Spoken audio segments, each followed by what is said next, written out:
आपको last term पे मैंने ब्रेन के पार्ट्स बताए थे। ब्रेन में मैंने आपको फोर ब्रेन, मिड ब्रेन और हाइंड ब्रेन बताया था। ठीक है, ये सीक्वेंस जब आएगा तो ये आते जाएंगे। इसको हटा दिया। हमें पढ़ना क्या है? Fore brain. फोर ब्रेन में बोला था, आपको डायग्राम भी बताया था। हमने बोला था जो maximum area of fore brain covered by cerebrum, इसके थ्रू होता है। सेरिब्रम के थ्रू मैक्सिमम एरिया कवर होता है। ठीक है, मैंने आपको ये भी बताया था कि जो सेरिब्रम है, सेरिब्रम में दो हेमिस्फीयर होंगे। सेरिब्रम में दो हेमिस्फीयर होंगे। ठीक है ना। सेरिब्रम में जो दो हेमिस्फीयर होंगे उनको हम लोग बोलते हैं, एक को बोलेंगे लेफ्ट हेमिस्फीयर और एक को बोलते हैं दैट इज राइट हेमिस्फीयर।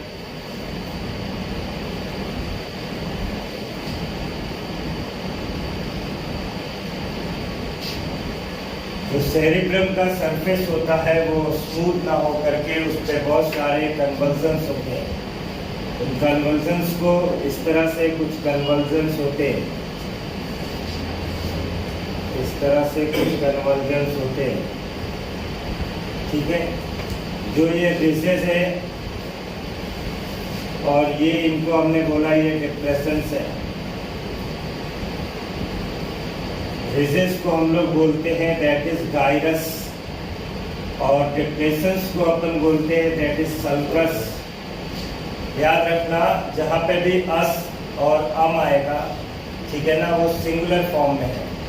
ठीक, यहाँ पे आप डिजीज का नंबर ज़्यादा देख रहे हैं, इसलिए इनको हम लोग गायराई बोल देते हैं। बात समझ गए? और यहाँ पर इसके नंबर, डिप्रेशंस के नंबर भी ज़्यादा है, इसलिए इनको हम लोग सल्काई बोलते हैं। क्लियर? अब ये आपको ब्रेन का एक हम डायग्राम बनाते हैं, गंदा सा कट सेक्शन, उसको देखेंगे तो आपको सारे पार्ट्स और क्लियर होंगे कि बेसिकली है क्या इसमें।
ये इस तरह से, अगर ब्रेन को पूरा अच्छी तरह से आप समझना चाहते हैं कि एक्चुअली होता क्या है, तो अभी आपका पूरा कॉन्सेप्ट क्लियर हो जाएगा कि क्यों ऐसा होता है।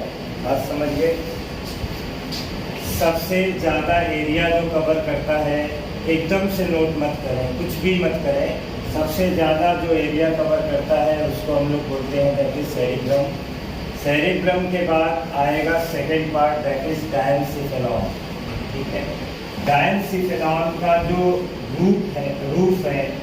रूफ ऊपर की तरफ है, इसलिए एपिथैलेमस बोलेंगे। क्या बोलेंगे? एपिथैलेमस।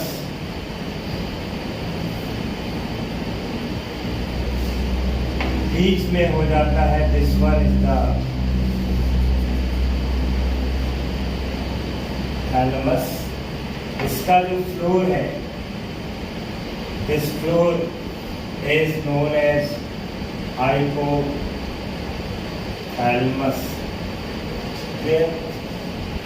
बार बार थैलेमस आता है, बार बार यहाँ पे थैलेमस आता है, इसलिए ऑफेनली इसको थैलेमोसेफेलॉन भी कहते हैं। बात समझ गए? नेक्स्ट, ये पार्ट जो है, this part,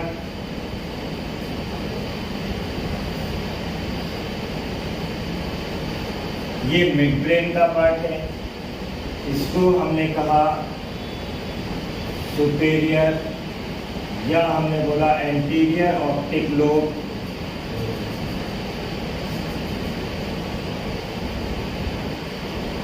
this one is posterior optic lobe।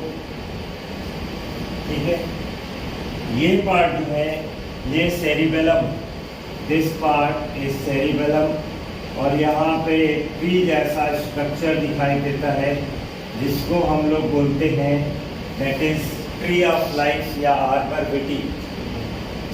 This one is cerebellum. इसमें ये जो ट्री है, this tree is tree of life that is arbor vitae. Clear? This part is pons, this one is medulla। Medulla में भी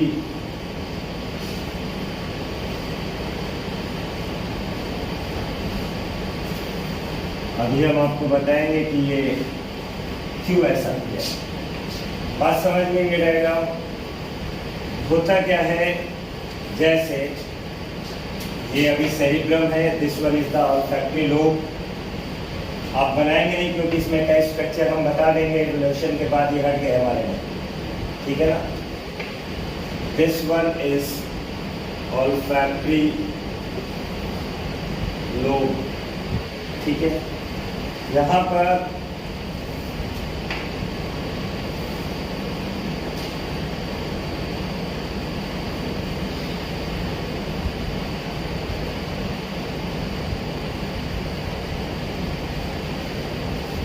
ये जो cerebrum है, cerebrum का आउटर पार्ट जिसको हम लोग बोलते हैं ग्रे मैटर,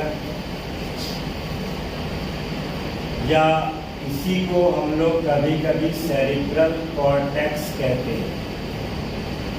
ठीक है, ये इसका इनर पार्ट है जिसको हम लोग वाइट मैटर बोलते हैं।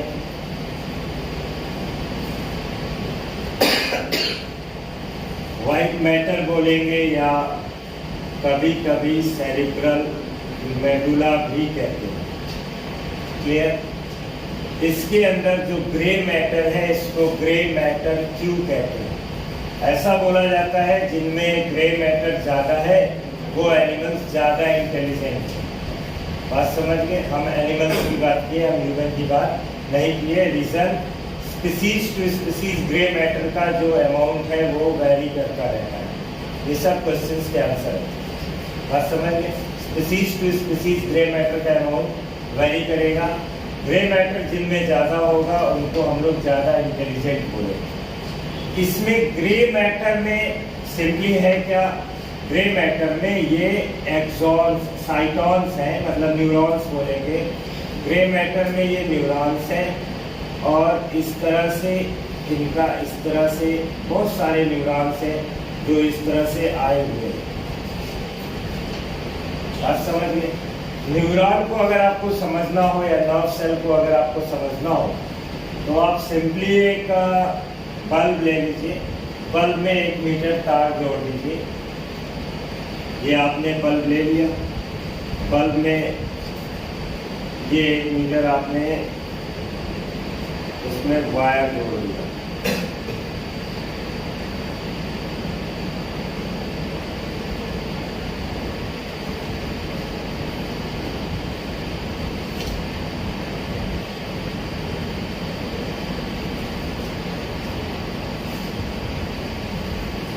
मेन पार्ट इसका क्या होता है? That is साइटोन। अगर इसको बल्ब समझते हैं और इसको वायर समझते हैं तो आपने देखा होगा वायर के चारों तरफ एक प्लास्टिक वाली कवरिंग होती है, वो पोटेंशियल लीकेज को बचाता है, ठीक है। तो इसके भी चारों तरफ, बल्ब के ऊपर नहीं होता, वायर के ऊपर होता है, तो इसके भी चारों तरफ ये इस तरह से माइलिन की सीट हो गई। और माइलिन की जो सीट है, माइलिन की जो सीट है ये फैटी बोलते हैं इसको। क्या होती है? ये फैटी होती है। और फैट हमारी भी बॉडी में जो फैट है उसको आप येलो फैट बोल दो या वाइट फैट बोल दो, या नॉर्मल जो आप फैट खाते हो मार्केट में ले आते हो, अच्छी कंपनी का होता है तो थोड़ा सा वाइटिश ज़्यादा होता है, बाकी थोड़ा लोकल होगा तो येलोइश ज़्यादा होगा। तो बाकी है दोनों फैट ही, तो येलो फैट बोले या वाइट फैट बोले एक ही बात है।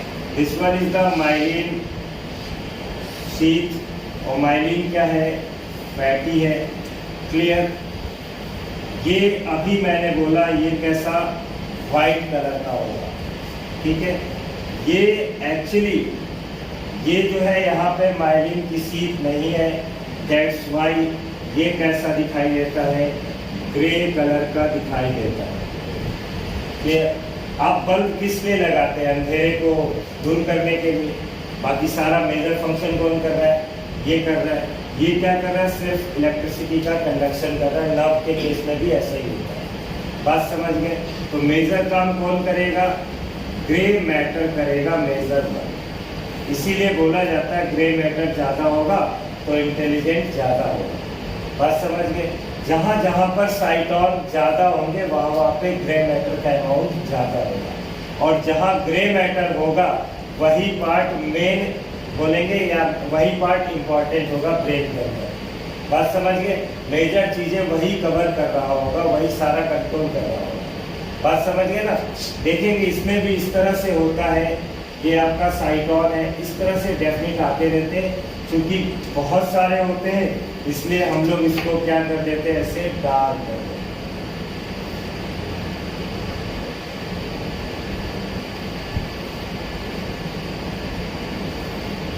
जो ये कॉन्टिन्यूएशन है, continuation of grey matter, this continuation of grey matter is known as neopallium. और न्यूपैलियम फर्स्ट ऑफ ऑल सबसे पहले ड्यूरिंग एवोल्यूशन डेवलप हुआ था एम्फीबियन में। किसमें डेवलप हुआ था? एम्फीबियन में डेवलप हुआ था सबसे पहले न्यूपैलियम। न्यूपैलियम क्या है? ये जो कॉन्टिन्यूअस कंटिन्यूएशन है किसका? ग्रे मैटर का, उसी को अपन लोग क्या बोलते हैं? न्यूपैलियम बोलते हैं। Neopallium is the continuation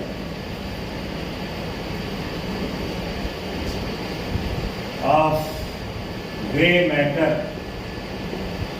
continuation of gray matter, that is neopallium. First of all कहाँ पे डेवलप हुआ? तो फर्स्ट ऑफ ऑल ये आया एम्फीबियन। अब किसी शुरुआत था एम्फीबियंस में, न्यूपैलियम की शुरुआत हुई। अब किसी जैसे मेंढक है, एम्फीबियंस में मेंढक आते हैं, तो उसकी छोटे छोटे बच्चे उसको उठा के आप ले जाओ, उसको कुछ फर्क पड़ेगा? वो आपके घर तक तो नहीं दौड़ाएगा, सिंपली वो वैसे ही पड़ा रहेगा साथ, क्योंकि उसमें इतना ब्रेन नहीं है। लेकिन आप उससे थोड़े से ऊपर आते जाओ, थोड़ा सा एम्फीबियंस के बाद रेप्टाइल्स पे आओ। आपने एक जुरासिक पार्क मूवी के बारे में सुना होगा, जिसमें डायनासोर का अंडा अगर कोई बंदा चुराने जाता है तो उसको पूरा डायनासोर दौड़ा लेता है। बस समझे, मतलब न्यू पैलियम धीरे धीरे during course of evolution develop होता गया और इसीलिए ह्यूमन जो है मोस्ट इंटेलिजेंट ऑर्गेनिज्म। बात समझ गए? वेल डेवलप्ड किस में होगा? ह्यूमन में होगा। आपको अभी हम बंधक बना ले तो आपके पेरेंट्स सीधा आके गोली मार देंगे, सीधी सी बात है। तो बस ये आप समझ गए होंगे न्यू पैलियम वाली बात, क्लियर है? तो new pallium during course of evolution develop होता गया और बाद में बोला गया ह्यूमन जो है ह्यूमन मोस्ट इंटेलिजेंट है।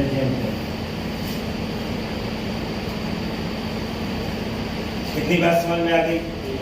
ये जो वायर था, ये वायर मतलब axon, basically these are axons, ये सब एक्सॉन है। एक्सॉन क्या है? नर्व फाइबर्स है। ये जो वायर्स है कुछ देर बाद ये वायर्स क्या हो जाएंगे? खत्म हो जाएंगे। फिर आपको और चाहिए होगा कनेक्शन, अगर दूर तक ले जाना है तो उस कंडीशन में हमने यहाँ पे दूसरा वायर इस तरह से जोड़ दिया। जो इस तरह से बहुत सारे जुड़ेंगे, जो इस तरह से जुड़ा इसी को अपन लोग बोलते हैं, ये है क्या? ये बोलते हैं ग्रे मैटर का वो पार्ट जो एम्बेडेड है मेडुला के अंदर, सॉरी सेरिब्रल मेडुला के अंदर या वाइट मैटर के अंदर जो ग्रे मैटर का पार्ट एम्बेडेड है, उसी को हम लोग बोलते हैं न्यूक्लियस या इसी को अपन लोग बोलते हैं सेंटर। जैसे आप बोलते हैं न्यूमोटैक्सिस सेंटर जो कि पॉन्स में है, मालूम है ना, पॉन्स में है। जैसे आप बोलते हैं रेस्पिरेटरी सेंटर या थर्स्ट सेंटर, सैटाइटी सेंटर, ये सारे जो थर्मो रेगुलेटरी सेंटर, बात समझ गए? जैसे अभी हम लोग बताएंगे कि ये जो डायनसिफेरॉन है, डायन, अगर आपको डायन सही में डायन दिख जाए तो आपको बुखार आ जाएगा। तो सिंपली ये क्या करेगा? ये बॉडी टेम्परेचर को कंट्रोल करता है, याद कर लेगा। समझ गए? तो इस तरह से जो सेंटर्स है दैट इज दैट सेंटर, ये वाला वही सेंटर। इसके बाद फिर खत्म हो जाएगा, देन हियर यहाँ पे जो अब बनता है उसको अपन लोग बोलते हैं गैंग्लियन। क्या बोलेंगे? गैंग्लियन बोलेंगे। फिर इसका कंटिन्यूएशन है ऐसे। अब ये सारे जो है नर्व फाइबर्स है, क्या है? नर्व फाइबर्स जो बोला गया है, जैसे अगर बिजली का तार कट करके देखो तो बहुत सारे इसमें वायर्स पतले पतले पतले पतले। अब ये आ जाते हैं नर्व फाइबर्स। बात समझ गई? ये है आपका दैट इज एक्चुअल ब्रेन का क्या क्या पार्ट्स इसमें दिखाई दे सकते, वो सारे इसमें पार्ट्स आपको दिखाई दे। ग्रे मैटर आपको मालूम हो गया, व्हाइट मैटर मालूम हो गया। अब आते हैं ऑल्फैक्टरी लोब पे। ऑल्फैक्टरी लोब के बारे में हम लोग बोलते हैं।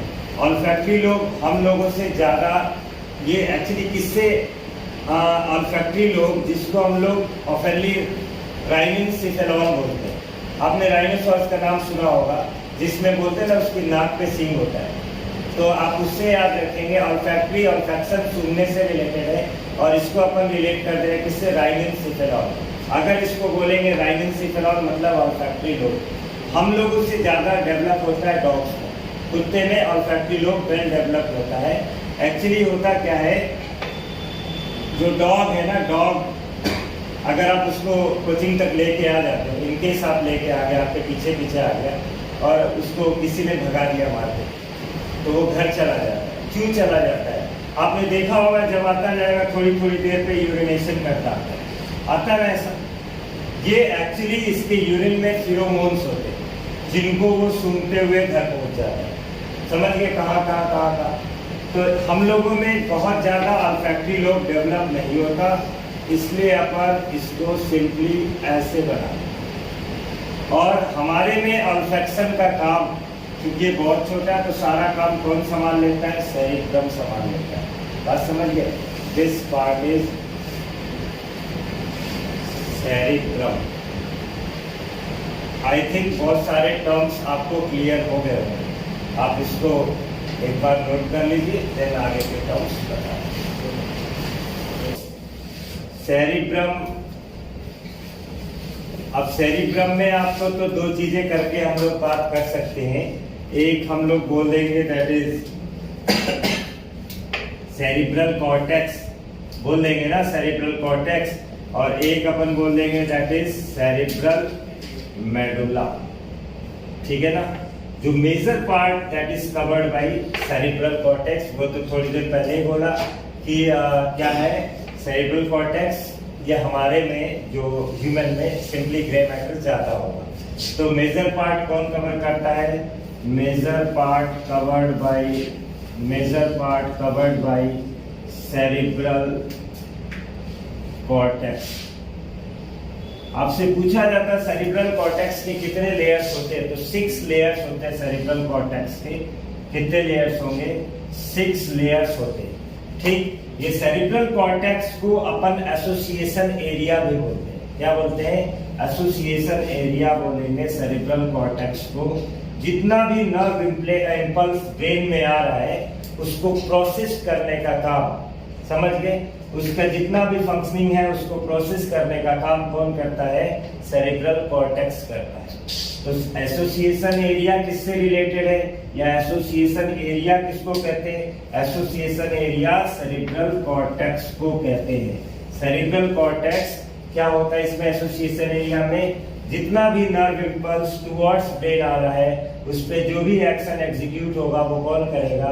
एसोसिएशन एरिया करेगा। बात समझ गए? इसको आप अपनी लैंग्वेज में लिखिए।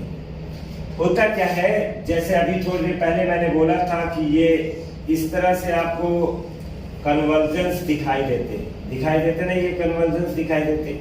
ये इस पार्ट को अगर देखा जाए, ये वाला क्या है? This one is the medulla, और ये क्या है? This one is the cortex part. Simply अगर आप वाटरमेलन भी कट करो, छोड़ो वाटरमेलन, अगर आप ओवरी को कट कर दो, अगर आप ओवरी कट छोड़ दो, एड्रिनल ग्लैंड को कट करो, किसी को भी देखोगे तो आउटर में और इनर में 2 डिवीजन इस तरह से दिखाई देंगे आपको। तो आउटर वाले को ऑलवेज व्हाट यू से इज कॉर्टेक्स, इनर वाले को क्या बोलेंगे? मेडुला। समझ गए? इसमें भूलना।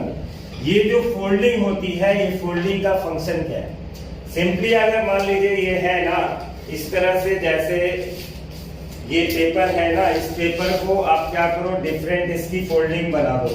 इस तरह से जब फोल्डिंग बना दोगे, डिफरेंट ऐसे ऐसे फोल्डिंग बना दोगे, जब फोल्डिंग बनाओगे तो क्या हो जाएगा? इसका सरफेस एरिया बढ़ जाएगा।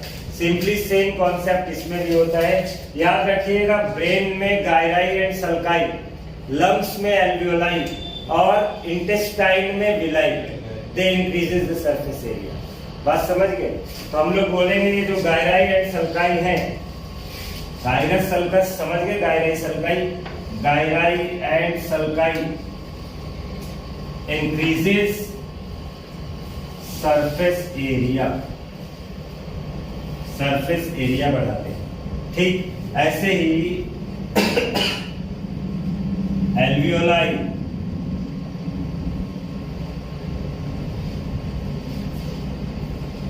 एल्वियोलाई इन लंग्स, ये भी इंक्रीज करते सरफेस एरिया। ऐसे ही विलाई इन इंटेस्टाइन, ये भी क्या करेंगे? इंक्रीज करेंगे सरफेस एरिया।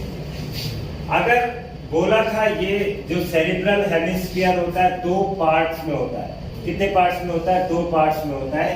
ये ऐसा नहीं दिखता कि हमने इसको 20 से ऐसे काटा और आधा पार्ट आपको रिप्रेजेंट कर दिया। बात समझ गए? होता क्या है इसमें, इस तरह से आपका स्ट्रक्चर जो आएगा वो इस तरह से आता है।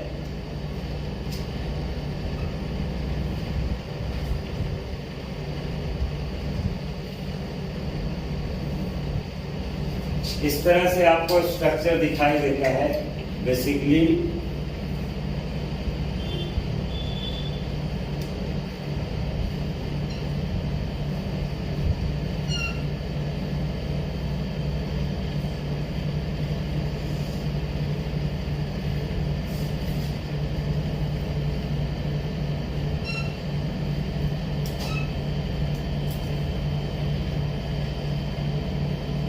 ये इस तरह से आपको स्ट्रक्चर दिखाई देता है।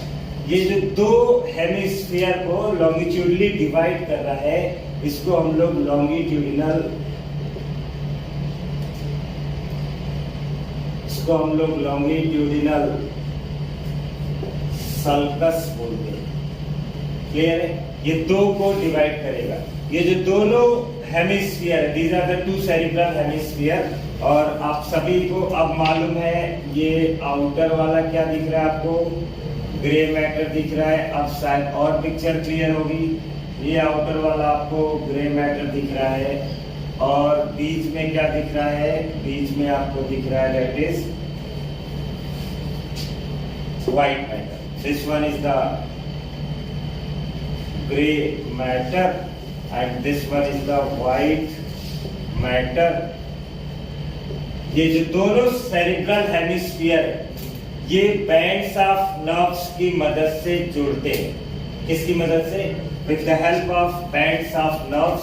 ये है बैंड्स ऑफ नर्व्स और ये जो बैंड्स ऑफ नर्व्स हैं इनको अपन लोग बोलते हैं कार्पस कैलोसम। क्या बोलेंगे? Corpus callosum. These are the bands of nerves, bands of nerves that joins two cerebral hemisphere. These are bands of nerves that joins two cerebral hemisphere. Clear? And corpus callosum is the characteristic feature of all mammalian brains. Clear? तो ये भी आप जानेंगे, ये भी एक characteristic feature मैंने बताया। Corpus callosum is the characteristic feature of mammalian brain. Corpus callosum is characteristic feature of mammalian brain. ये भी आपने मालूम है। यहाँ पर here at this point there is presence of basal nuclei. यहाँ पर प्रेजेंट होता है बेसल न्यूक्लियाई। यहाँ पर प्रेजेंट है, देखना ध्यान से, यहाँ पर इस तरह से और इस तरह से। ठीक है, this one is the pons, this one is the medulla. समझ गए? और ये है आपका थैलेमस। यहाँ पे आएगा दैट इज हाइपोथैलेमस, बिलो आएगा हाइपोथैलेमस। और ये है basal nuclei, this one is basal nuclei. ये कंप्लीट अगर आपको बोलेंगे जो फोर ब्रेन है, फोर ब्रेन का अगर कट सेक्शन में आप देखेंगे फोर ब्रेन में दैट इज सेरिब्रम को, तो आपको इस तरह का एवरेज दिखाई देगा। बात समझ गए? चलिए इसको भी बना लीजिए, नोट कर लीजिए। Then we'll move on the another topic. जो दो सेरिब्रल हेमिस्फीयर हैं उनके बीच में लैटरल वेंट्रिकल या पैरासील पाया जाता है। कहाँ पाया जाएगा? In between two cerebral hemisphere. ये जो लैटरल वेंट्रिकल्स है, ब्रेन के केस में आपको 4 वेंट्रिकल्स भी मिलेंगे। उन चारों का नाम और फंक्शन तो सिंपली वेंट्रिकल्स मतलब समझ लो एक अपर्चर्स है। जैसे मैंने आपको दिखाया था ना कि नारियल का एक आपको बोला था ड्रिंक करिए, और उसमें आपको 3 ऐसे दिखे थे जहाँ से पास हो सकता है, पाइप डाल सकते हैं, है ना। तो ventricle, this ventricle, lateral ventricle कहाँ पे? In cerebral hemisphere. होते कितने हैं? बेसिकली 2 लैटरल वेंट्रिकल होते हैं, first and second lateral ventricle होते हैं। These are filled with CSF, that is cerebrospinal fluid, इससे फिल्ड होते हैं। Lined by ependyma. Ependyma, this is the layer of ciliated epithelium जो इसको कॉन्टिन्यूअस मूव करता रहता है CSF। बात समझ गए? एपेंडाइमा से सिलिएटेड एपिथेलियम की लेयर होती है which continuously moves CSF, जो CSF को continuously मूव करती रहती है। ये फर्स्ट बात बताए। दूसरी बात पे आ जाते हैं जो basal nuclei. Basal nuclei is the group of nuclei. क्या होता है? ग्रुप ऑफ न्यूक्लियाई होता है। इसमें एक न्यूक्लियाई होती है जो बैंड के फॉर्म में होती है, जिसको हम लोग कार्पोरा स्ट्राइटम बोलते हैं। This corpora striatum is involved in planning and execution of stereotypic movements. Clear? तो बोलेंगे basal nuclei, basal nuclei, group of nuclei in which one nuclei is corpora striatum, and this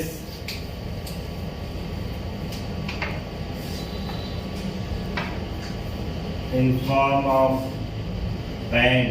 ये in form of band है लेकिन है nuclei. helps in planning and execution of stereotypic या stereotype movement, उसके लिए ये मदद करेगा। नेक्स्ट आ जाते हैं थैलमस और हाइपोथैलमस की बात कर लेते हैं। आपको बताया था जो फोर ब्रेन है, फोर ब्रेन में दो पार्ट है। एक तो आपको पता है सेरिब्रम है, दूसरा डायनसिफेलॉन है। डायनसिफेलॉन दैट इज बॉडी टेम्परेचर को जो कंट्रोल करता है, ये केवल फोर ब्रेन का 1% पार्ट बनाता है। डायनसिफेलॉन का ये रूफ है और ये डायनसिफेलॉन का फ्लोर है। जो रूफ है इसको अपन बोलते हैं दैट इज एपिथैलेमस। एपिथैलेमस बोलेंगे नॉन नर्वस पार्ट। समझ गया? नॉन नर्वस पार्ट है ये ठीक। इसके पोस्टीरियरली क्या होता है? पोस्टीरियरली इसके पिनियल ग्लैंड प्रेजेंट होता है। इसके पोस्टीरियर साइड में, इसके पोस्टीरियर साइड में posteriorly pineal gland is present. Pineal gland present होता है पोस्टीरियरली। बात समझ गए? नेक्स्ट इसका जो फ्लोर है, floor that is hypothalamus Anmol. Floor that is hypothalamus.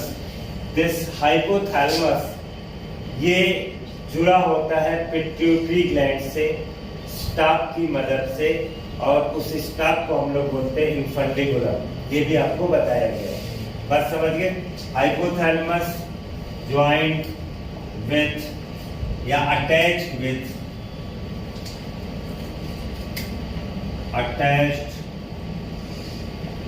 With pituitary gland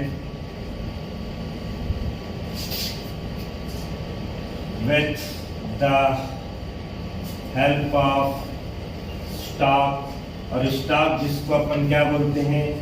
infundibulum. क्या बोलेंगे? इनफंडिबुलम बोलेंगे स्टॉक। बात समझ गए? क्या बोलेंगे? इनफंडिबुलम बोलेंगे। ये हाइपोथैलेमस किस चीज के लिए रेगुलेटरी सेंटर है। अभी सेंटर आपको मालूम होगा, सेंटर किसको बोलते हैं? सेंटर बोला था ना, ऐसे बैंड्स आएंगे, वो सारे सेंटर कहाँ पे जहाँ पे गैली और जहाँ दूसरा जो हाइपोथैलेमस इज थर्मोरेगुलेटरी सेंटर। अब थर्मोरेगुलेशन मतलब टेम्परेचर, और किसका पार्ट है? डायनसेफेलॉन का। इसलिए इसको बोल देते हैं कि डायन को देखेगा तो बुखार है। बात समझ गए? तो hypothalamus is thermoregulatory centre, hypothalamus is thirst centre, hypothalamus is appetite centre. बात समझ गए? तो ऑस्मोरेगुलेटरी सेंटर, सेक्सुअल डिजायर के लिए सेंटर हाइपोथैलेमस। ये सारे के लिए कौन है बदमाशी? हाइपोथैलेमस। यहाँ पे अपन लिख ले hypothalamus is the centre for. ये डायग्राम्स पूरा क्लियर है, जो जो पार्ट्स बताए थे वो सारा क्लियर है।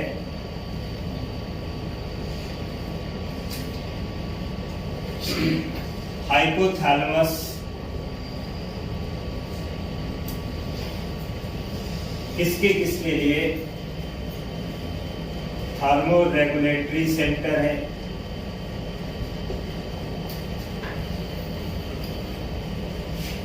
थर्स्ट सेंटर है,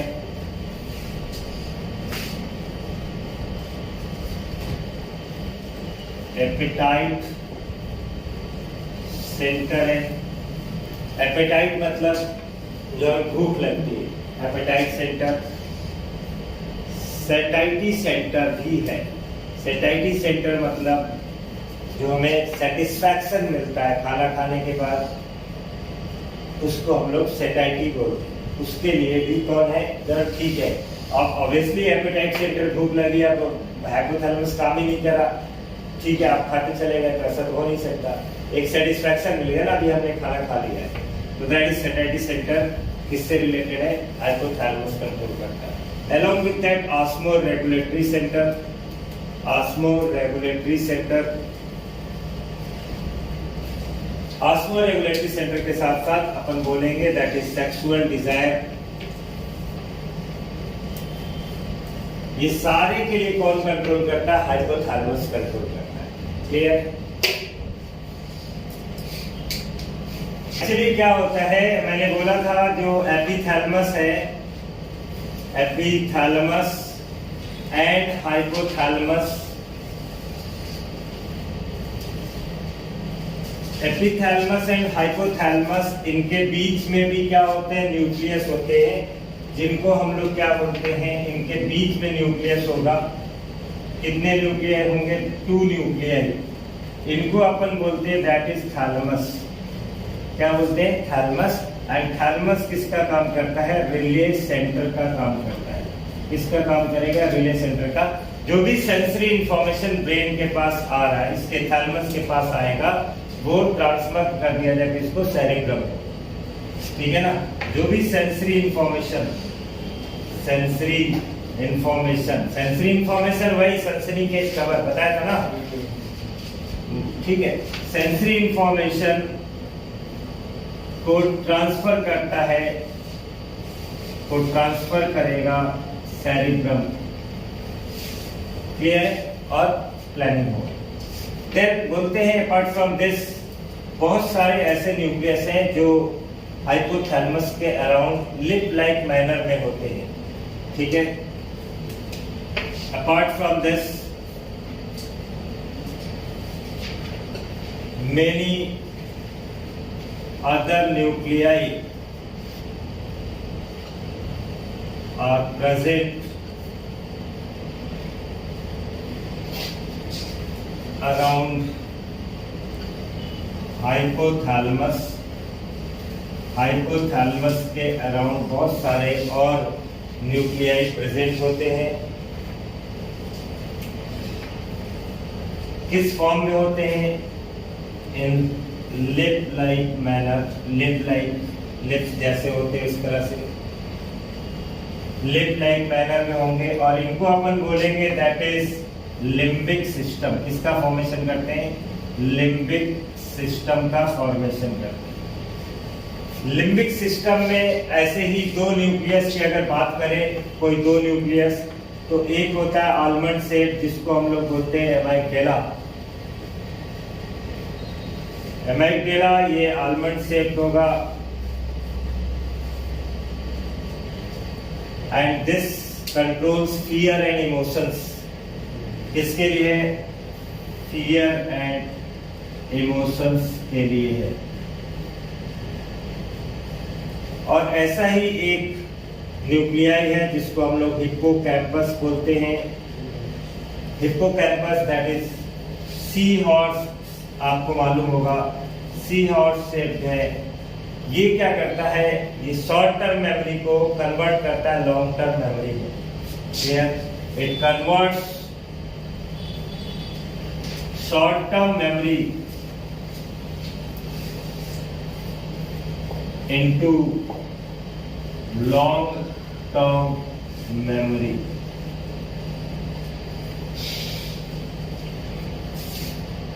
लिम्बिक सिस्टम में जैसे 2 लिप्स जो है, 2 लिप्स के बीच में ये जो पार्टीशन है, ऐसे लिम्बिक सिस्टम में भी जो पार्टीशन है, दैट पार्टीशन, हम पार्टीशन के लिए एग्जैक्ट हम टर्म नहीं बोल पा रहे, समझ रहे हैं आपकी मैं क्या बोल रहा, दैट पार्टीशन regulates या controls the sexual behavior of individual.